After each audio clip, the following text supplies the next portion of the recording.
जहां प्रेम है वहां आनंद ही आनंद है। और यदि परिवार में सब अपनी जिम्मेदारी निभा करके सब एक दूसरे के हृदय की भावना को समझकर जीते हैं, वो घर स्वर्ग होता है। जैसा कि मैंने कहा भी था शायद कि आकाश में नहीं है स्वर्गों की कोई दुनिया। कहते हैं ना, मरने के बाद पिताजी के जाने के बाद लिखते हैं बच्चे, हमारे पिताजी स्वर्गवासी हो गए। अब ये तो पिताजी से पूछना पड़ेगा कि स्वर्ग गए कि नहीं। यदि वो स्वर्गवासी हुए और स्वर्ग इतना अच्छा होता है तो उन्होंने कभी आपको बुलाना नहीं चाहा कि आ जाओ भैया, वहां क्यों पड़े हो, ये बहुत अच्छी जगह है।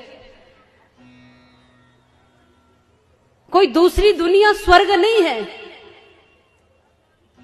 जिन परिवारों में माँ बाप दुखी और आंसुओं से रो रहे हो वो घर ही नर्क है, और जिसमें माता पिता की सेवा होती हो, बच्चे संस्कारी हो, वो घर ही स्वर्ग है। और कोई दूसरी दुनिया स्वर्ग की नहीं है।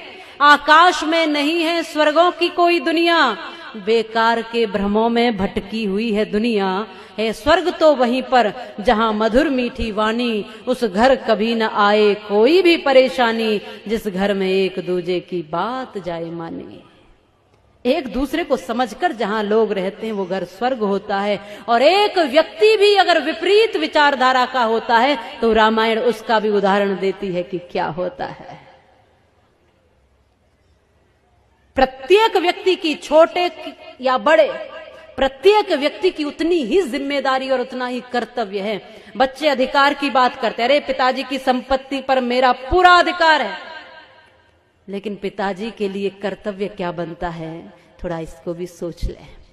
और बड़े भी ऐसा करते हैं, अरे भाई पैदा किए हैं तो कौन सी बड़ी बात है, उनका भी एक जीवन है, वो भी एक स्वतंत्र सत्ता है ईश्वर की, वो भी एक वही तत्व है जो तुम है। इसलिए छोटा हो ये सोच करके उसको छोटा नहीं समझना है। प्रत्येक व्यक्ति ईश्वर का अंश है। हो सकता है कि बड़े लोग कुछ दिन पहले इस दुनिया में आ गए हैं, बच्चे थोड़े दिन बाद इस दुनिया में आए हैं, बस उतना ही तो अंतर है, समय का अंतर है बस। क्योंकि बड़प्पन तो व्यक्ति के कर्म से होता है। जो छोटों को भी गले से लगा कर चले, जो छोटों को भी संभाल कर चले, जो छोटों को भी उनका कर्तव्य बताते हुए उनकी भावनाओं को समझते हुए चले, वो बड़ा है, चाहे फिर वो कोई भी हो। इसलिए हम सबको एक दूसरे की भावना से जुड़ करके अपना घर मंदिर बनाना है, अपना घर स्वर्ग बनाना है।